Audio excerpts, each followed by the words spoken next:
दोस्तों आज की इस वीडियो में हम बात करने वाले हैं यूनिवर्सिटी एग्जाम के बारे में। ठीक है, तो यहाँ पर न्यूज़ पर से क्या न्यूज़ निकल कर आ रही है यूनिवर्सिटीज़ के बारे में। तो सभी को यहाँ पर परीक्षा है उनको प्रतीक्षा में डाल रखा है और 27 विश्वविद्यालय में प्रदेश में उनमें से 30 लाख स्टूडेंट को सभी को असमंजस की स्थिति में यहाँ पर डाल रखा है।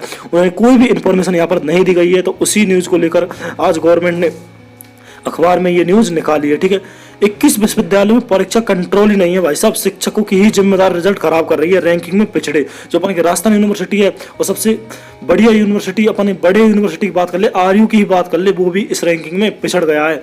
जो यहाँ पर कमेटी की जो रिपोर्ट है उसको कमेटी ने तो अपनी रिपोर्ट सौंप दी। एक हफ्ते बाद भी परीक्षाओं पर फैसला रुका हुआ है यहाँ पर। ठीक है, जो गवर्नमेंट है उसने कोई भी फैसला यहाँ पर नहीं किया है।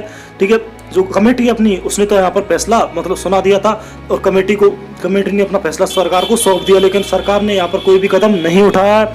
सरकार के जो राजस्थान में 27 में से 21 विश्वविद्यालय तो ऐसे जिनमें परीक्षाओं का नियंत्रण ही बिल्कुल नहीं है। जिन्होंने अपना नियंत्रण खो दिया, परीक्षाओं करवानी नहीं करवानी उनको कोई मतलब ही नहीं है भाई साहब। यहाँ पर 27 में से 21 विश्वविद्यालय तो ऐसे हैं। ठीक है, ऐसे में परीक्षा नियंत्रण नहीं होने से परीक्षा की गुणवत्ता और मानकों पर सवाल उठाना तो लाजमी है भाई साहब। सवाल तो उठेगा ही यहाँ पर, क्योंकि 27 में से 21 विश्वविद्यालय तो ऐसे हैं जिनमें परीक्षा का नियंत्रण ही बिल्कुल नहीं है। ठीक है, प्रदेश की सबसे बड़ी यूनिवर्सिटी आरयू की ही बात कर लेते हैं अपन। यहाँ पर जो NIRF की जो वो होती है रैंकिंग, उसमें भी शामिल नहीं है टॉप 200 में भी। NIRF क्या होता है, एक रैंकिंग होती है जिसमें भारत के 3 यूनिवर्सिटीज है वो शामिल है। नंबर फर्स्ट पे तो IIT मद्रास है, सेकंड पे IISc बेंगलुरु और तीसरे नंबर पे IIT दिल्ली है इसमें। ठीक है, अपन ने कि राजस्थान यूनिवर्सिटी और अन्य यूनिवर्सिटी तो इसमें शामिल ही नहीं है, यानी BSc की कोई भी यूनिवर्सिटी इसमें शामिल नहीं है। इसमें केवल IIT की यूनिवर्सिटी शामिल है। ठीक है,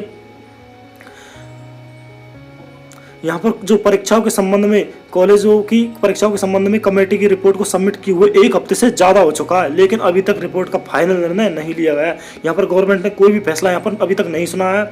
उनको 1 हफ्ते से ज़्यादा जो कमेटी ने जो रिपोर्ट सौंपी उसको हो गया, लेकिन अभी भी यहाँ पर कोई फैसला नहीं आया है। सामान्य शिक्षा के 20 लाख से ज़्यादा छात्र राज्य सरकार के फैसले का इंतजार कर रहे हैं। सामान्य शिक्षा मतलब फर्स्ट ईयर और सेकेंड ईयर के जो छात्र है, 20 लाख से ज़्यादा छात्र अभी भी असमंजस की स्थिति में वो ही इंतजार करें, क्योंकि थर्ड ईयर वालों का तो यहाँ पर फिक्स कर दिया था कि तुम्हारी एग्जाम तो तय है, लेकिन फर्स्ट ईयर और सेकंड ईयर वाले को ये कहकर छोड़ दिया गया था कि तुम्हें प्रोविजनल प्रमोट कर दिया जाएगा, और न्यूज़ यहाँ पर निकलकर बिल्कुल भी नहीं आई थी। तो उसके बारे में यहाँ पता गया कि जल्द ही इसी पर शिक्षक विभाग का तो ये कहना है कि जल्दी इस पर निर्णय लिया जाएगा सरकार के द्वारा।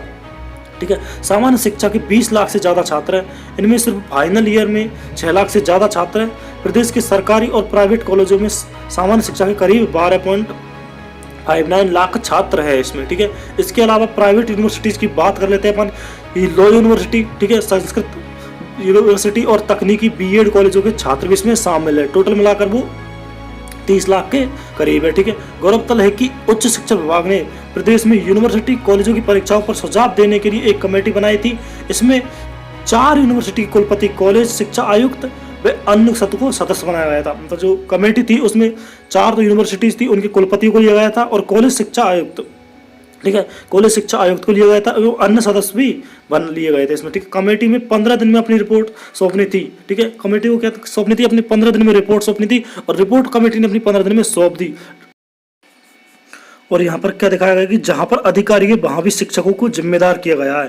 ठीक है, मतलब जहाँ पर अधिकारी नियुक्त किए गए हैं कुछ अन्य काम के लिए, जिस कंप्यूटर पर बैठने के लिए, लैब के लिए, वहाँ पर भी शिक्षकों को जिम्मेदार बताया गया है, वहाँ पर भी शिक्षकों को लगाया जा रहा है। कुछ विश्वविद्यालय तो ऐसे भी है जहाँ पर डिप्टी रजिस्ट्रार के जैसे अधिकारी उपलब्ध है, उसके बाद भी शिक्षकों को चार्ज दे रखा है वहाँ पर। यही बात बताई गई थी मैंने अभी।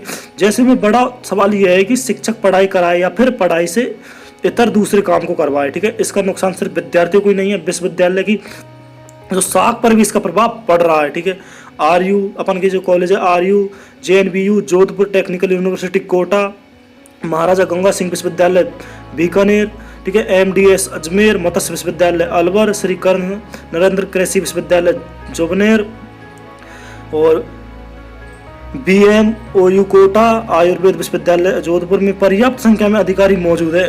ठीक है, लेकिन फिर भी क्या हो रहा है, वहाँ पर गैर शैक्षणिक काम शिक्षकों को सौंप रखा है। जो उनके मतलब काम उनको नहीं करना चाहिए वो भी काम शिक्षकों को वहाँ पर सौंप रखा है। हालांकि RUHS जयपुर, मोहनलाल सुखाड़ी विश्वविद्यालय उदयपुर और संस्कृत विश्वविद्यालय जयपुर, कोटा यूनिवर्सिटी और सरदार पटेल पुलिस यूनिवर्सिटी जोधपुर में स्थायी परीक्षा नियंत्रण की तैनाती की गई है। मतलब इनमें तो परीक्षा जो नियंत्रण है वहाँ है, ठीक है, कोई दिक्कत नहीं है। ये कॉलेजों की बात है तो ये कॉलेज अच्छे स्कोर कर रहे हैं, ठीक है। दूसरी ओर अधिकारियों को यूजीसी वेतनमान देने के लिए 2 साल से पहले विधानसभा में कमेटी गठित की गई थी, ठीक है। डिप्टी रजिस्टर, असिस्टेंट रजिस्टर के लिए अनुशंसा कर दी गई है, फिर भी यूजीसी का वेतनमान नहीं मिला है उनको। अभी तक वेतनमान हुआ कितने साल हुए, 2 साल हो गए पहले, ठीक है। अभी तक उनको वेतन नहीं मिला। 30 लाख छात्र है यहाँ पर, कितने 30 लाख छात्र, इसमें उच्च तकनीकी और कृषि, हेल्थ सहित विभिन्न विश्वविद्यालय में 30 लाख से ज्यादा छात्र हर साल परीक्षा में बैठते हैं। विश्वविद्यालय ने परीक्षा नियंत्रक की कुर्सी पर शिक्षकों को बैठा रखा है। इसका जो खामियाजा है वो विश्वविद्यालय को उठाना पड़ता है, ठीक है। कभी परीक्षाएं लेट होती है या पेपर आउट हो जाते हैं। सब सही हुआ तो मार्कशीट में गलतियां यहाँ पर भरमार तय है, ठीक है। प्रदेश की जो सबसे बड़ी राजस्थान यूनिवर्सिटी में तो 5 साल से एग्जाम कंट्रोल ही नहीं है। अपन की जो राजस्थान यूनिवर्सिटी उसमें तो एग्जाम कंट्रोल ही बिल्कुल नहीं है। जिम्मेदारी कॉमर्स के एसोसिएट प्रोफेसर के पास है। तकनीकी शिक्षा विभाग ने भी अभी निर्णय नहीं लिया है, हालांकि उनका कहना है कि पिछले साल की तरह अपनाई जा सकती है। गौरतलब है कि उच्च शिक्षा मंत्री ने टेक्निकल और नॉन टेक्निकल कक्षाओं को लेकर भी साफ कहा है कि पहले और दूसरे साल की परीक्षा को लेकर अलग अलग योजनाएं तैयार की जा रही है। तो क्या बताया गया है कि यहाँ पर जो थर्ड ईयर है उनके एग्जाम तो होने, उस पहले साल और दूसरे साल उनके एग्जाम को लेने या नहीं लेने या किस प्रकार लेने, किस पैटर्न पर लेने, उसके आधार पर यहाँ पर कमेटी जो निर्णय कर रही है कि किस आधार पर उनके एग्जाम लिए जाए फर्स्ट ईयर और सेकंड ईयर के, कि उनके जो सिलेबस में कितना डाउन किया जाए या कितना इंक्रीज किया जाए, वो सब इस बातें उनकी चल रही है। अभी तक उसकी न्यूज़ नहीं आई है, वो न्यूज़ आते ही आपको मैं चैनल पर बताऊंगा, तो चैनल को सब्सक्राइब करना ना भूलें, ठीक है। मिलते हैं नेक्स्ट वीडियो के साथ, तब तक के लिए थैंक यू।